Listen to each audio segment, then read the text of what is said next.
하나님 말씀 보겠습니다. 레위기서 말씀 보겠습니다. 레위기 9장 1절에서 6절까지 말씀, 하나님 말씀 함께 읽겠습니다.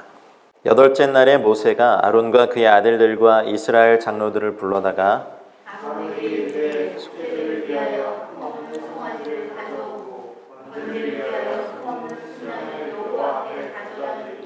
이스라엘 자손에게 말하여 이르기를 너희는 속죄 죄를 위하여 숫 염소를 가져오고 또 번제를 위하여 1년 되고 흠없는 송아지와 어린 양을 가져오고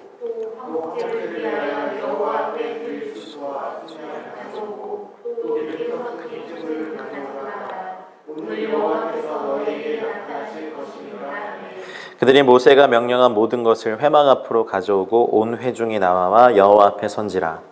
모세가 이르되 이는 여호와께서 너에게 하라고 명령하신 것이니 여호와의 영광이 너희에게 나타나니라. 아멘. 그동안 평안하셨죠? 네.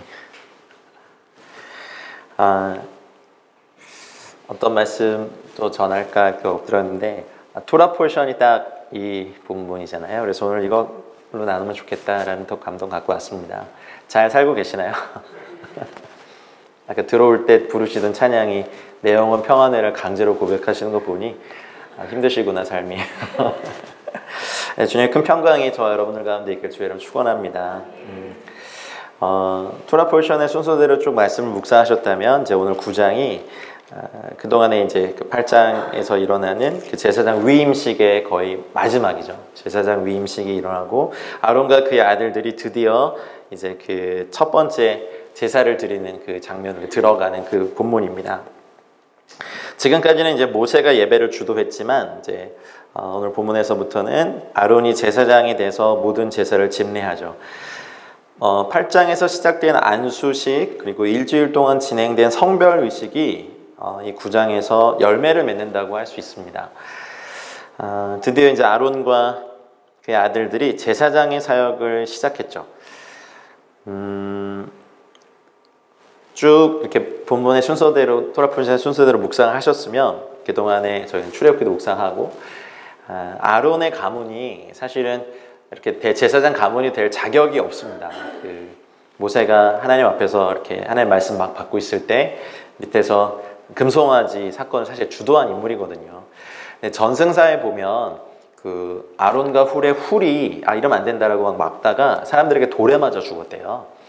그리고 이제 그것이 두려워가지고 아론은 그러면 이제 금을 갖고 와라 해가지고 뭐 억지로 한 것처럼 됐지만 사실은 아론이 주도적으로 한 일이고, 그래서 하나님께서 이 백성을 진멸해 버리겠다 그리고 아론도 죽여버리겠다라고 했을 때 나중에 신명기 이제 그 모세의 회고 유언 같은 그 설교 때 그때 밝히죠. 그때 하나님께서 아론도 진멸하려 하셨지만 모세가 그때 중보해서 하나님이 아론도 살려주셨죠. 그래서 자격 없는 사람 또 자격 없는 가문이 대제사장의 가문으로 하나님께 지명해서 세우십니다. 그래서 오늘 그 이번 주 토라 포션이 이제 그것을 말을 하고 있고, 그동안에 성막을 떠나지 않고 7일간의 이제 제사장 위임식이 쭉 진행되고 난 다음에 오늘이 이제 완성의 날입니다. 근데 그 시작을 8째 날에 이렇게 시작합니다. 8째 날에 뭐 파이바염 하쉐미니라고 해서 이제 8째 날의 시작을 얘기하는데, 저희가 오늘 이 8에 대한 의미들을 좀 살펴보고 싶습니다. 지금 코로나로 굉장히 어려움을 전 세계가 당하고 있고, 저도 사실 이제 스케줄대로라면은 한국에 있으면 안 되는데 다 막혀서 감사하게 강제 샤밧을 저도 누리고 있습니다. 집 밖에도 못 나가고 저희도 막 온라인으로 하고, 어저께는 그 중동의 이제 교회 개척자들 수양회를 줌으로 처음 해봤어요. 근데 되게 이상하더라고요. 한 40명 이렇게 있는데 마이크를 다 끄니까 소리가 전혀 안 들리잖아요. 저만 말해야 되니까. 그래서 막 강의하다가 막 이렇게 살펴보고 좋나 안 좋나 보고 근데 되게 이상하더라고요. 근데 뭔가 다른 것들이 강제로 시작된 느낌이 들었어요. 이 샤반 예배도 사실은 이제 스태프들만 하시는 거잖아요, 지금. 그렇죠? 저희도 그렇거든요. 그래서 뭔가 카메라에 대고 얘기를 하는 것에 대한 되게 낯섦이 있기도 하고, 이게 지금 제대로 하는 건가 봐, 뭐 이런 느낌도 있는데, 어쨌든 하나님께서 이 코로나 이후에 하나님의 메시지를 전 세계 하나님의 몸 안에 분명히 말씀하신 것이 있다고 저는 믿습니다. 이것을 뭐 강제로 이렇게 적용해서 이렇게 해석하고 싶지는 않지만 이번 주 토라 포션이 이 부분이기 때문에 좀 연결해서 말씀을 좀 나누고 싶습니다. 아시다시피 이제 팔은 그 히브리어가 각자의 의미가 있잖아요. 근데 팔은 그 hate라는 요 글자의 숫자 값을 나타내고 잘 아시다시피 새로운 출발을 의미합니다. 그 남자아이가 태어났을 때 출생한 지 8일 만에 할례를 행하죠. 그래서 그 몸에 하나님의 언약 백성의 표식을 남겨요. 근데 이제 하나님께서 창조하신 이 세계도 그렇고 절기, 뭐 7대 절기라고 하는 절기도 7의 사이클이고 그리고 창조도 7일 동안 이렇게 하시고 쉬셨고 뭐든지 이렇게 7의 사이클로 돌아가는데 하나님의 일을 8째 날에 시작하신다는 의미가 되게 저에게 좀 새로운 영적 의미입니다. 아까 말씀드린 그 헤이트란 글자는 두 가지 글자의 결합입니다. 이렇게 바브와 자인의 결합인데 바브는 요 뜻 자체가 원래 보통 바브가 쓰이면 접속사로 많이 쓰이잖아요. 근데 이것 자체의 의미가 있기 때문에 위로부터 내려오는 빛, 계시라는 확장된 의미가 있어요.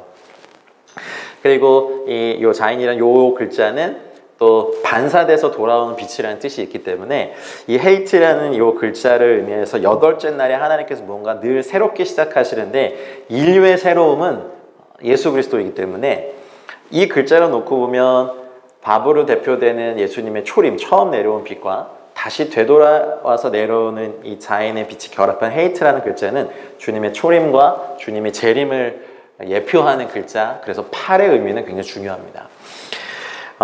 그동안 이제 모세가 프리스트 메이커, 그러니까 제사장을 세우는 사역으로 쭉 이렇게 했었죠. 그 다음에 드디어 이제 아론과 아론의 아들들 위해서 제사장 위임식을 쭉 했고, 이제 오늘 본문에 이 굉장히 거룩한 직분을 이 가문에 줍니다. 굉장히 영광스러운 날입니다. 그래서 이 쉐미니 이 토라 포션의 이 본문에는 주의 영광스러움이 키워드 중에 하나입니다. 왜냐하면 우리가 읽은 말씀 중에 이렇게 여호와께서 너에게 명령하신 모든 것을 행하면 6절 마지막에 여호와의 영광이 너에게 나타내리라. 케보드 야훼에서 여호와의 영광이 나타나고 실제로 이 역사를 다 마치고 9장 23절 24절에 보면 이제 모세와 아론이 회막에 들어갔다가 나와서 백성에게 축복하니까 여호와의 영광이 케보드 야훼가 온 백성에게 나타났습니다. 불이 여호와 앞에 나와서 제단 위에 번제물과 기름을 사르고 백성이 이를 보고 소리 지르며 엎드리는 장면이 9장의 마지막입니다. 이것을 위해서 제사장들이 그동안 뭐 제사장 옷은 어떻게 만들어라, 속옷부터 어떻게 입어라, 어떻게 씻겨라, 뭐 번제는 이렇게 드리는 거고, 뭐 속죄제는 이렇게 드리는 거고, 화목제는 이렇게 드리는 거고, 그런 예행 연습을 계속했어요. 그리고 8일이라는 이 시간, 저와 여러분들에게 좀 개인적으로도 또 공동체적으로도 의미가 있길 바랍니다. 왜냐면 이번 주간에 저희를 이 쉐미니의 토라 포션으로 이끌어 가시기 때문에 저희가 그 말씀의 영적인 흐름 가운데 타야 돼요. 그렇다면 세상은 사실은 어떻게 보면 강제로 지금 막 스톱을 시켜놨어요. 뭐 병 때문에 그랬지만 어쨌든 이것이 저희들에게 그동안 저희가 일상으로 누렸던 모든 것들이 강제로 멈춰짐이 됐잖아요. 어떠셨어요? 그동안 이렇게 좋으셨어요? 불편함도 있으시고 좀 이렇게 낯섦도 있고 저는 뭐 아들이 하나지만 굉장히 상위 2% 에너지를 갖고 있는 야생마 같은 아들이 하나 있어서 몇십 일 동안 같이 있는 게 이게 보통 일이 아니더라고요. 너무 이쁜데 이쁜 만큼 네 아주 그냥 네 할렐루야. 그냥 학교를 보내는 것도 감사하고 얘는 이제 이번에 1학년이 되는데 입학식도 못하고 불쌍해요. 그래도 뭐 어떻게 해요. 그래도 매일 아침마다 하는 게 식사 기도 시키면 코로나가 빨리 낫게 해주시고 이거 꼭 하더라고요. 그래서 아빠 코로나 다 지나면 여기도 가고 여기도 가고 여기도 그거 다 가면요 저희 가족 1년 동안 여행해야 되는 것 같아요. 그래서 저희가 그동안에 일상으로 누렸던 사실 전 기적이란 단어를 쓰는데 일상의 기적들 있잖아요. 모여서 예배하는 것도 사실 기적이었고 성도들 가운데 얼굴 보면서 교제했던 것도 너무 기적이었고 마음껏 찬양할 수 있었던 것도 기적이었고 그냥 동네 영화관 가서 영화 보는 것도 기적이었더라고요. 요즘 가지도 못하고 문 연대도 없더라고요.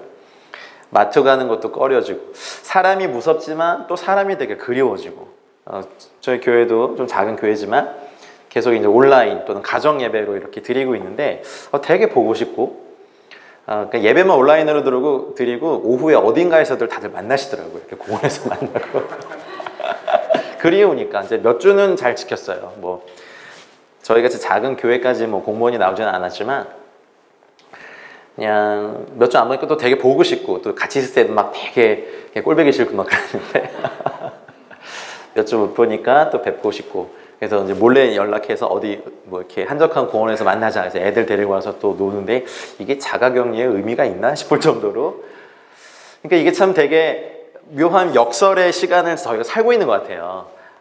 중단이지만 시작이고 8이라는 숫자가 그렇거든요. 완성이지만 또 시작이에요. 왜냐하면 7의 완성이 시작됐고 위임식이 끝났지만 이제 오늘 이제 이 본문에 의하면 제 8일 날 여호와께서 말씀하신 대로 모세가 아론과 그의 아들들과 이스라엘 장로들을 불러다가 드디어 이제 제사장 직분을 맡기면서 제사를 집도하게 하죠. 그러니 이 8은요 역설의 숫자이기도 해요. 완성이기도 하고 시작이기도 해요. 근데 완성이 안 되면 새로운 시작은 안 됩니다. 보통 이렇게 좀 은사주의적인 성격이 강한 컨퍼런스나 집회 가면 많은 분들이 이제 기도 사역하면서 막 이렇게 예언을 남발하시잖아요. 근데 뉴 시즌 이러면 뭔가 이렇게 우와 이렇게 흥분하는 이것도 중독이에요, 여러분. 이런 거 중독 빠지지 마세요. 근데 이런 거 한번 생각해 보세요. 하나님께서 과거에 말씀하신 걸 다 하지 않았는데 그냥 하기 힘드니까 뉴 시즌 그러면 막 가는 거 안 됩니다. 하나님은 거기서도 똑같은 문제 내십니다. 이거 다 하기 전에는 우리 삶에 여호와의 영광이 임하는 사건은 일어나지 않습니다. 출애굽기로부터 사실 출애굽의 분량은 되게 조금이에요. 몇 장 안 돼요. 근데 출애굽 이후에 시내산 언약을 받고 성막을 이렇게 지어라 이렇게 지어라 하는 분량이 너무 많아요. 그리고 레위기 앞장까지 이것을 다 완성하고 난 다음에 제사장의 위임식까지 이건 너무나 좀 지루할 만큼 반복하고 계시는데 주님이 출애굽을 시키신 주된 목적은 이제 이 백성으로 하여금 여호와를 찬송하게 하는 정말 예배하는 거룩한 제사장의 백성으로 삼기 위하십니다. 그래서 저희들에게도 팔은 왕같은 제사장으로 서서 하나님을 예배하고 이 땅에 하나님의 뜻을 이루어드리는 것이라고 믿습니다. 이 주간에 저와 여러분들에게 거룩한 새로운 시작이 또 완성과 새로운 시작이 일어나길 주의 이름으로 축원하겠습니다.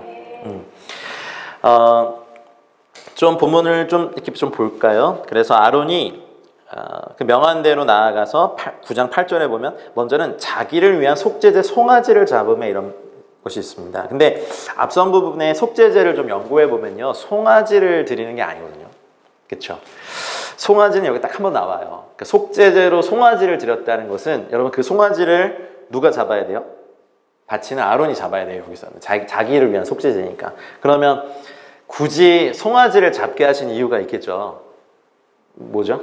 금송아지 사건을 일으켰잖아요. 그러니까 자기를 죽이는 거예요. 송아지를 잡으면서 그 금송아지 사건을 일으켰던 자기 자아를 죽이면서 그 피 흘림을 그대로 보게 하셨던 게 여기 있는 거예요. 속죄제로 송아지를 바치게 했던 유일한 사건이에요. 그래서 아론의 아들들이 이제 그 피를 아론에게 가져오고 아론이 손가락으로 피를 찍어서 제단 뿔들에 바르고 그 나머지 피는 제단 밑에 쏟고 계속 이제 위임식 때 이걸 계속 반복했으니까 이제 아론의 아들들도 익숙해졌겠죠. 그러니까 아버지를 잘 도와서 하고 단지 요때만 바친 제물이 송아지였다는 거죠. 그 베드로를 다시 부르실 때도 숲을 앞에서 3번 부인했던 베드로를 숲을 피워놓고 기다리시던 예수님이 다 이런 거, 네, 이런 거에 전문이세요. 그래서 항상 실패의 자리로부터 다시 새로운 시작을 하게 하시는 하나님의 은혜가 있어요. 그래서 좀 잔인하세요. 하나님의 임재와 영광이 저희들에게 너무 사모되고 갈망하는 거지만 사실은 오늘 이 본문에 나오는 그 사건은 또 위험한 것도 있습니다. 그래서 아론이 자기를 위한 속죄제를 끝내고 난 다음에 자기의 그 명하신 대로 다 이렇게 행하고 12절부터는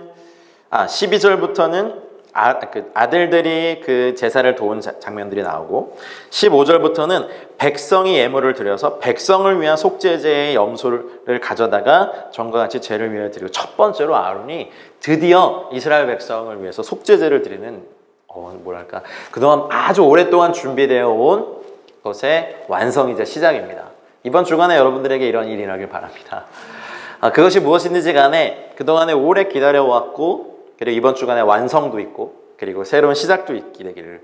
그래서 백성을 위해서 제사를 드려요. 얼마나 영광스러울까요?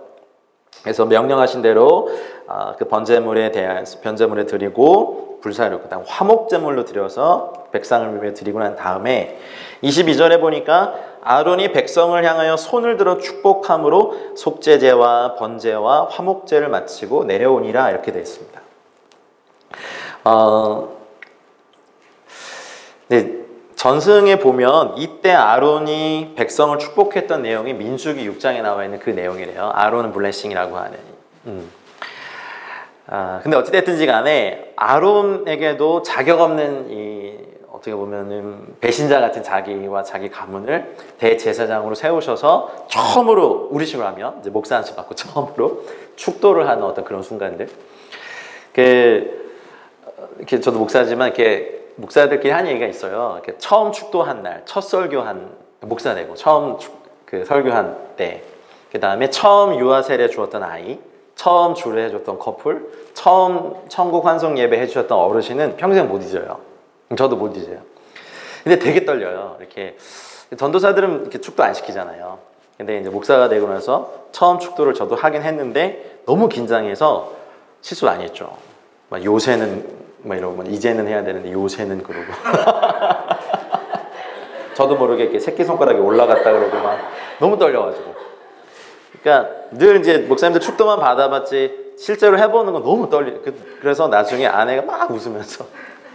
근데 제가 축도를 할 때 성도님들이 왜 웃었는지 제가 잘 몰랐어요. 나중에 보니까 진짜 얼굴이 확 끈거릴 정도로 너무 긴장해가지고 첫 설교를 뭐라고 했는지 너무 떨려서.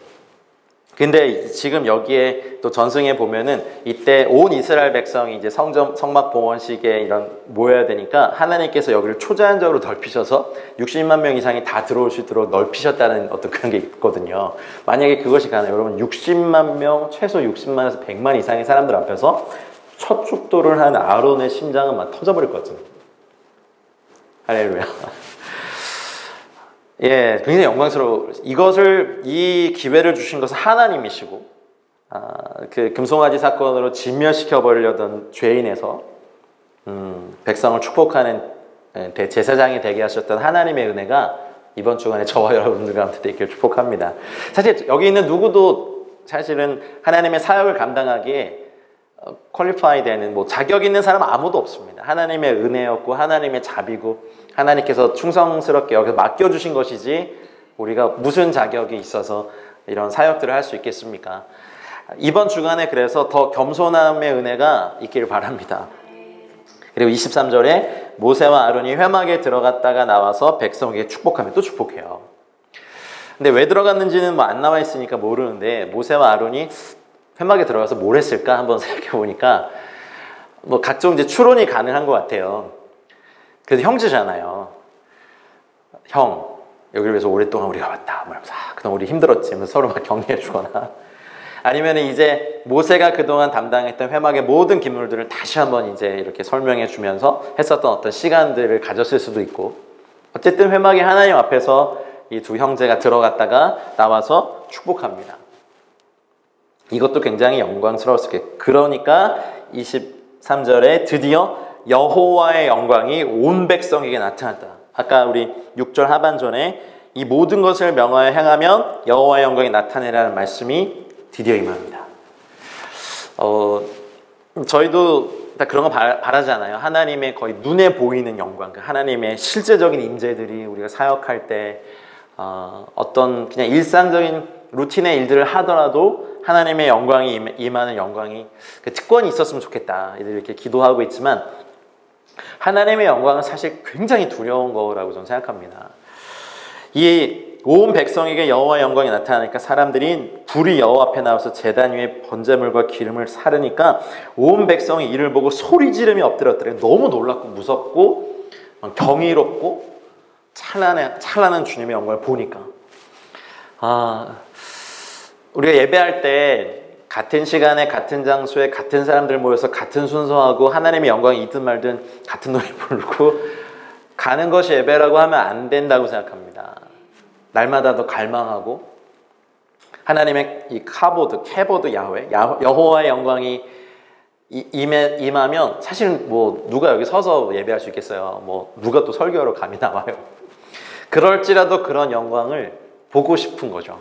교회의 그 부흥사를 이렇게 연구해 보면 강력한 시대적 부흥이 터졌을 때 공통적인 특징 중에 하나가 하나님의 임재와 영광이 너무 강력해서 사람들이 그 전에 들어갔을 때부터 회개가 터지고 그냥 마누라 잡으러 왔던 어떤 한 폭력적인 남편도 교회 문에 손을 대자마자 방언이 터지면서 뭐 이렇게 회심한 이야기들.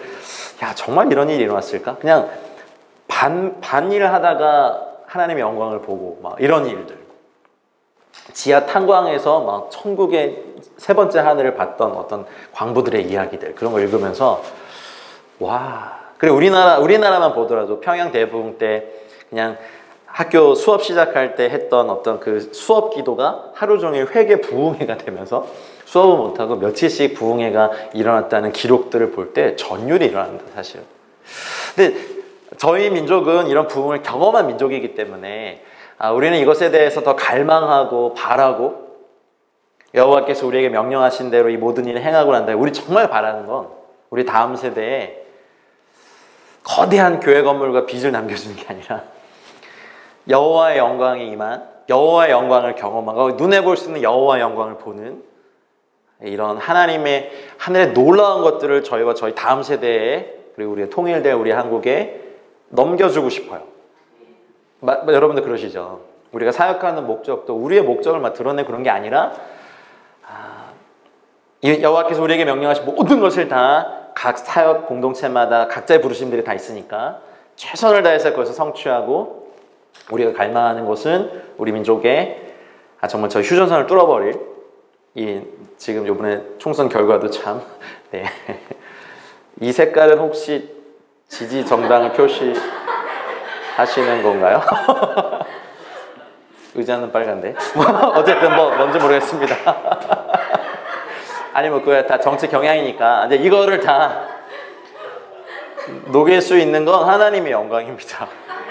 이게 하나님의 영광이 나타날 때 뭐 보수든 진보든 어디 하나님의 영광 앞에서요. 그냥 엎드려 경배할 수밖에 없어요.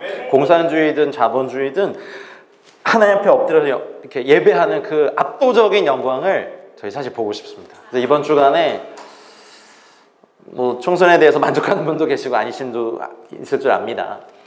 근데 더 갈망이 되는 건, 그래서 하나님이 보수 정권도 쓰시고 진보 정권도 저는 쓰신다고 믿습니다. 하나님의 손이 저희 민족 위에 계시거든요. 그런데 갈망하는 것은 이렇게 나누어진 또 민심과 이 진영 구도가 하나님의 영광, 또 하나님의 거룩함으로 다 엎드려서 예배하는 정말 우리 민족의 새로운 시대가 열렸으면 좋겠습니다. 그래서 이번 주간에 이 쇠민이를 묵상하면서 8째 날에 이 일을 일으키신 하나님의 영광과 역사가 저희와 또 브레드TV를 통하여서 또 이 영향을 받는 모든 분들의 개인적인 삶과 우리 민족 가운데 강력하게 일어나길 정말로 소망합니다. 여호와의 영광이 임하셔야 됩니다. 그래서 이것을 위해 부름받은 모세, 그리고 또 아론과 그의 아들들은 영원한 규례의 반차를 받은, 사실은 자격 없는 자인데 이것이야말로 하나님의 자비고 죄인 중에 괴수고 정말 모든 자 중에 작은 자라고 고백했던 사울도 사도 바울로 만드셔서 주님의 나라를 위해 사용하셨던 하나님의 놀라운 은혜가 또 이번 주간에 더 있으시길 바랍니다. 주님을 따라가면서도 숯불 앞에서 3번 부인하고 저주까지 했던 베드로를 회복시키셨던 것도 하나님의 은혜요. 도망갔던 요나를 물고기 뱃속에서 다루시고 니느웨로 가서 또 그 영혼들을 주 앞에 돌이키한 것도 하나님의 은혜요. 한국교회가 싸움도 잘하고 분열도 많이 하고 어떻게 보면 그냥 하나님 나라에 참 방해될 요소들이 많은데도 사용하심도 은혜고, 우리 더 겸손해서 우리가 높은 곳에 마음을 두는 것이 아니라 낮은 곳에 마음을 두고, 주님께서 이 땅에 말구유에서 태어나셔서 십자가에서 죽으셨잖아요. 예수님의 삶에는 사람들에게 높임을 받았던 그 어떤 것도 없거든요. 근데 우리가 그 길을 따라갔으면 좋겠습니다. 그래서 결국 영문 밖으로 나아가서 우리 온 인류의 죄를 위한 번제물과 화목제물이 되신 그분의 영광이 또 브레드TV의 사역을 통하여서도 또 많이 흘러가길 주의 이름으로 축복하겠습니다. 근데 여기까지만 읽고 딱 하면 얼마나 영광스럽고 막 얼마나 좋겠습니까? 많은 10장에 잘 아시다시피 여러분 이 가문으로만 보더라도 이게 얼마나 영광스러운 일이야. 가문적으로도요. 근데 나답과 아비후가 아시죠? 각기 향로를 가져다가 여호와께 명령하시지 아니하신 다른 불을 담아 여호와 앞에 분향한 이 사건이 여기에서 일어납니다. 은혜의 불이 재앙과 진노와 사망의 불로 바뀌어버려요. 그런데 이 나답과 아비후가 바쳤던 이 다른 불에 대해서 사실은 많은 뭐 성경신학자들, 뭐 유대 랍비들, 뭐 이렇게 연구한 것들 저도 막 좀 찾아보고 했는데 명확하지가 않아요. 근데 뭐 히브리어 원어로 보면 이게 이제 주루, 그러니까 다른 불의 어원이 되는 그 주루, 원래 이렇게 자라인데요. 자라의 원천이 주루인데 주루의 뜻을 이렇게 보면요. 그 히브리어 이렇게 보면 주로 그 이스라엘과 상관없는 이방인이나 그들의 풍습과 연관되어 사용된 게 성경의 용례거든요. 주루라는 이 단어가. 어떤 학자들은 이것이 실제로 우상을 섬기는 데 썼던 그런 불이라고 얘기하는 것도 있고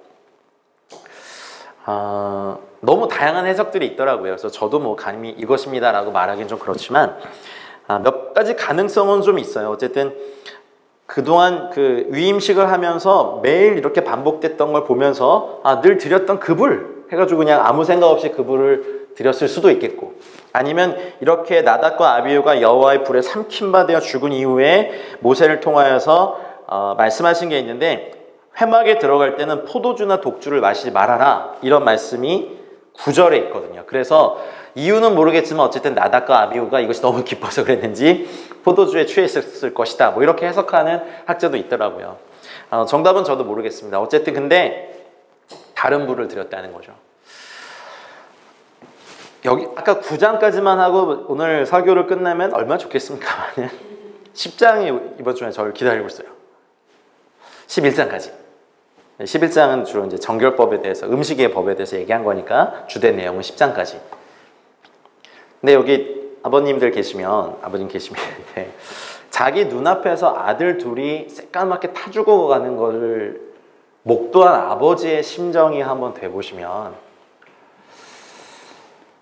야 이게 어땠을까? 그쵸? 여호와의 불이 참 은혜의 불이고 막 영광스러운 불이고 와 그 시내산에 있었던 그 불이 막 여기 왔잖아요. 드디어 성막에 우리가 명령한 대로 그 주님께서 명령하신 대로 행한 이곳에 왔는데 그 불 때문에 첫 예배 때 제사장 둘이 불타 죽습니다. 그 비명 소리가 들렸었을 것 같아요. 화상은 사람이 느끼는 가장 큰 고통이잖아요. 어쨌든 막 그런 그걸 볼 때 그 아버지와 또 엘리에셀과 이다말 그 형제들의 자기 형들이 죽는 그 모습을 보고 있는 이 가족들의 눈물, 아픔. 그래서 8이 역설의 수라고 말씀을 드리는 게 완성인데 새로운 시작은 피예요. 죽이셨어요.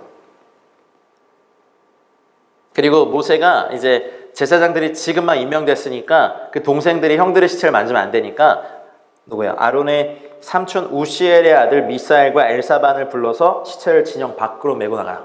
이렇게 했어요. 그러면 보세요. 여러분이 이제 아론이에요.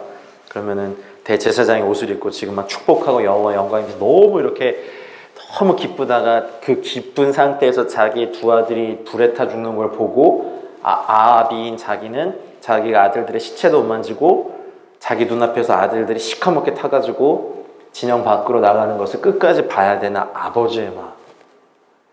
저는 이 레위기 10장이 참 어려웠거든요. 설교 잘 안 했어요. 다른 불이 뭔지도 잘 모르겠고 제가 잘 용납도 안 되고 이해도 안 됐으니까 그냥 9장으로 딱 끝내주시면 야 그 고생과 수고와 그 출애굽의 야 이제 드디어 이제 하나님의 영광이 임하고 하나님의 불이 임했구나. 우리도 그렇잖아요. 막 이제 단체가 시작이 되고 막 사형 막 이게 뭐 잘 되게만 하면 좋겠습니까만 불이 막 나와요 사방에서. 그렇죠? 이건 뭐지? 이제 이런 생각. 그리고 6절에 모세를 통해서 잔인한 말씀을 하세요. 아론과 그의 아들 엘르아살과 이다말에게 이르되 너희는 머리를 풀거나 옷을 찢지 말아라.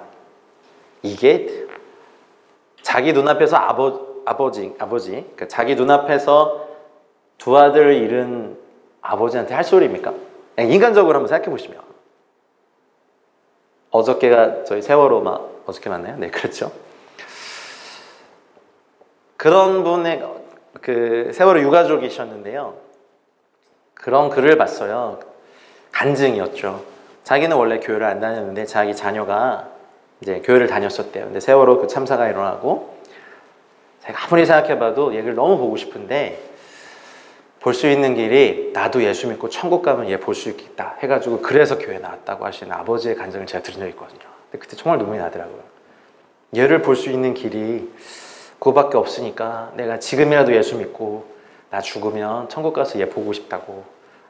몇 년 동안 그 자녀의 머리카락 하나도 치우지 못한 아버지의 마음, 어머니의 마음들이 있으신데 자기 눈앞에서 나답과 아비후가 어쨌든 다른 부를 드린 건 잘못이지만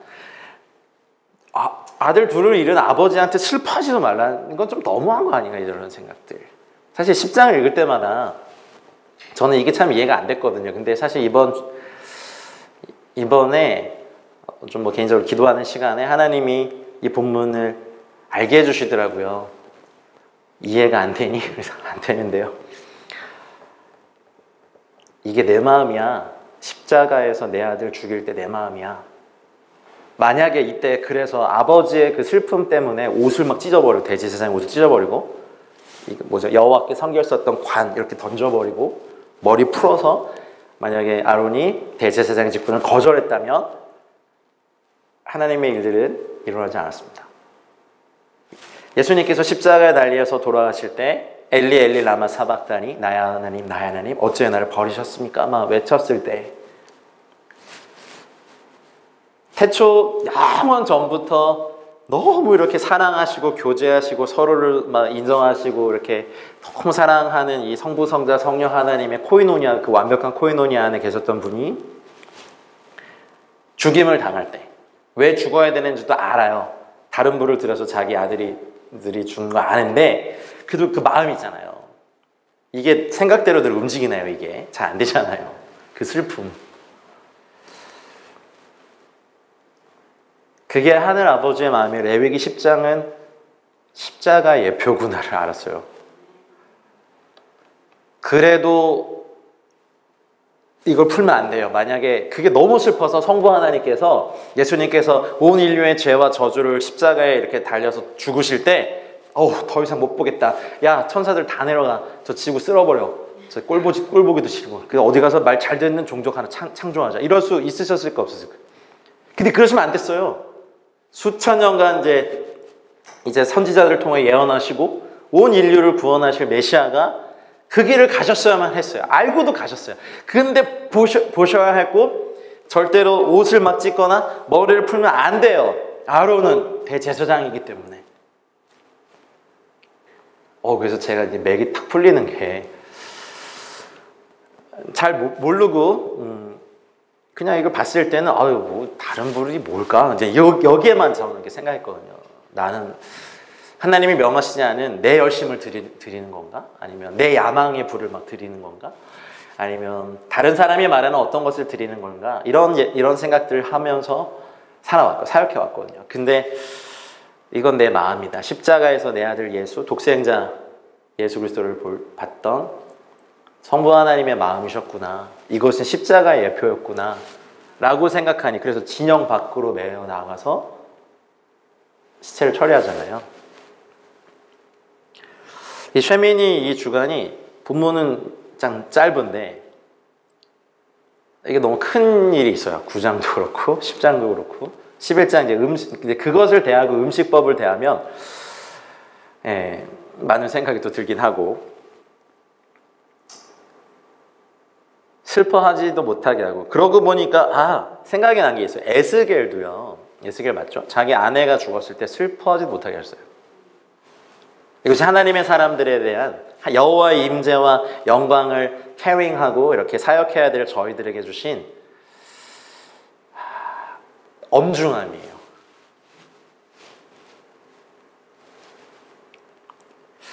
그냥 9장으로 끝날 걸 그랬나요, 설교를? 근데 어차피 10장 하셔야 되니까. 그러니까 말씀 피해 갈 수도 없고. 그래서 그 슬픔 가운데서도 이 일을 해내야 돼요, 아들들은.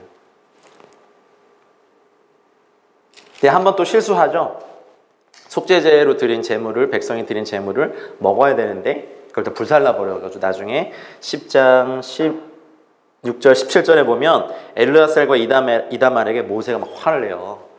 그 속죄제로 드린 제물을 제사장이 먹는다는 의미는 백성들의 입장에서는 하나님께서 내 이 속죄제의 제물을 연락하셨구나라는 아주 좋은 의미이기 때문에 먹었어야 했어요. 근데 실수를 했거든요. 근데 엘르아살과 이다말도 정신이 없었을 것 같아요. 형들이 자기 눈앞에서 그랬고 자기는 막 여호와 앞에 발발발 떨면서 막 두려울 거 아니에요. 그걸 했단 말이에요, 이 제사를. 그러니 막 머릿속이 항해지고 그랬을지도. 근데 모세가 화를 냈어요. 근데 이때 가만히 입을 다물고 있었던 이 아론이 입을 엽니다.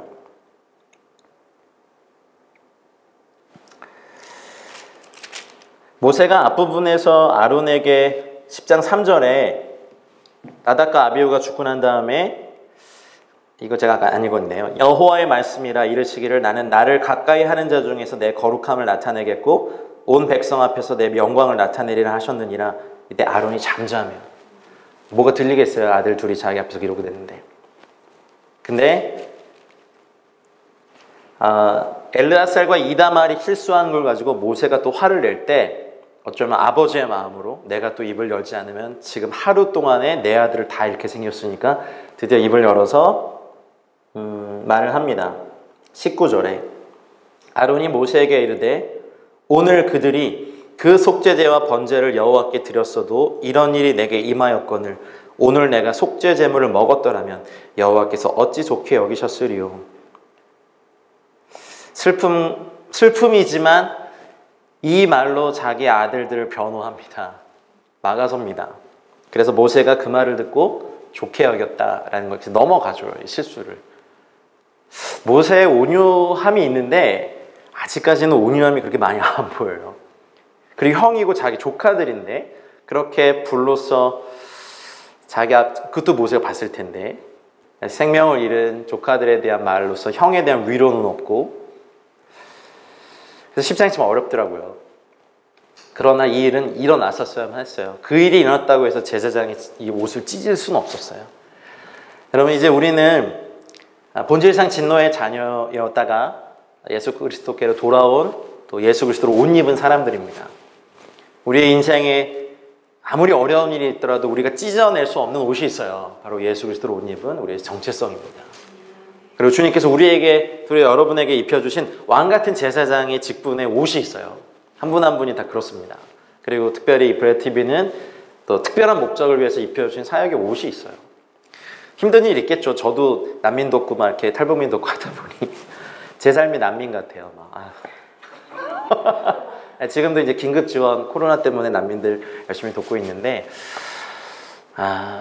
어떨 땐 너무 뭐랄까 이 옷을 벗고 싶은 일도 많고 요즘은 심각하게 정말 심각하게 주님께 아침 묵상하다가 주님 근데요 목사와 선교사는 평생직인가요? 이렇게 이 말의 의미 아시죠? 뭔가 이렇게 힘들다는 저도 좀 다른 일 하고 싶은데요. 뭐 이렇게 그런 일 말씀 드려본 적이 있어요. 근데 쉐민이 이거 딱 읽고 난 다음에 조용했습니다. 주님이 입혀주신 옷은 혹여 우리가 뭐 코로나 아니면 어떤 사고나 어떤 일 때문에 목숨을 잃는다고 해서 벗을 수 있는 부분이 아니더라고요. 어쩌면 감독님과 여기 그 파란 옷을 입혀주셨는지 어쨌든 네, 그 직분의 옷, 사역의 옷이 있거든요. 되게 거룩한 겁니다. 내 앞에서 생명이 사라지더라도 이 일을 해야 합니다. 중국에서 중국 그 빵차라고 아세요? 이렇게 조그만 우리식으로 하면 다마스 같은 차가 있어요. 이렇게 거기에 굉장히 많이 타고 다녀요. 근데 그 차가 사고가 났어요. 뺑소니를 트럭에 당했는데 저희 가정교회 리더들이 많이 타고 있었고 그 중에 몇 명은 좀 소천하셨는데 너무 마음도 아프고 가족들도 자녀들도 어리고 너무 젊고 열정이 있었던 전도자들이었고 또 잡히지도 않았고 그런 일들을 대했을 때 너무 마음이 무너지고 근데 오히려 이제 그 가정교회 그 네트워크에서 그 유족들을 이제 우리가 돌보겠다 걱정 마시라고 또 이렇게 그들을 품어주고 오히려 그 사모가 저를 위로하는 제가 되게 아꼈던 사람이거든요. 주님이 너무 사랑하셨나 봐요. 빨리 데려가셨어요 하면서 너무 또 저를 위로하셨고 근데 제가 그때 너무 힘이 들어서 더 이렇게 제자 삼고 하는 일들 잘 못하겠더라고요. 근데 그럴지라도 함부로 벗을 수 없는 전도자의 옷이 있고 또 선교사의 옷이 있고 또 예배자의 옷이 있고 또 중보기도자의 옷이 있고 또 어떤 이 독특한 사역을 위해서 부르심 받은 여러분의 옷이 있다고 저는 믿습니다. 아마 이제 묵상은 각자시겠지만 성령님께서 여러분 한 분 한 분에게 말씀해 주실 부분이 있다고 저는 믿습니다. 쉐민이 제 8일에 새롭게 시작할 완성과 새로운 시작이 있기를 축복드리고요. 정말 축복합니다. 그건 있으시길 바라고 그러나 우리가 명하시지 않은 다른 불이 혹여 우리에게 있는데 우리가 깨닫지 못한다면 성령님께 우리 구해서 성령님 혹시 제 야망의 불을 드리고 있지는 않은지 어떤 제 명예의 불을 막 드리고 있지는 않은지 어떤 명하시지 않은 어떤 불을 우리가 하고 있지는 않은지를 좀 묵상하시고 성찰하시는 이번 한 주간 되시길 축복하고요.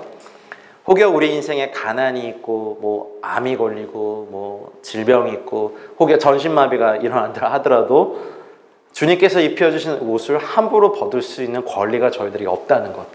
이 부르심의 자리는 굉장히 준엄하기도 하고 여호와의 영광과 그 불은 은혜이기도 하지만 너무 무서운 불이기도 하고요.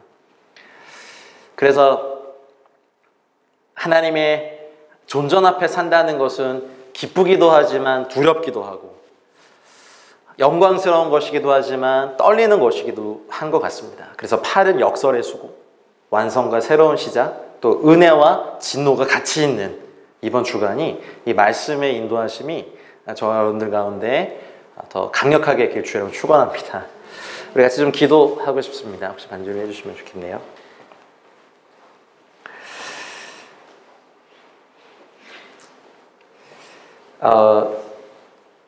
제 8번째 날, 그렇죠? 각자 의미가 다르시겠지만 하나님 제 삶의 이번 주간에 완성과 새로운 시작을 이루어 달라고 기도하십시다. 그동안에 여호와께서 명령하신 일들을 완성해내는 주간 되게 해주시고 새롭게 시작하는 날 되게 해달라고 한 주간 되게 해달라고 이 시간 주님 앞에 주여 한번 외치고 우리 같이 기도하겠습니다.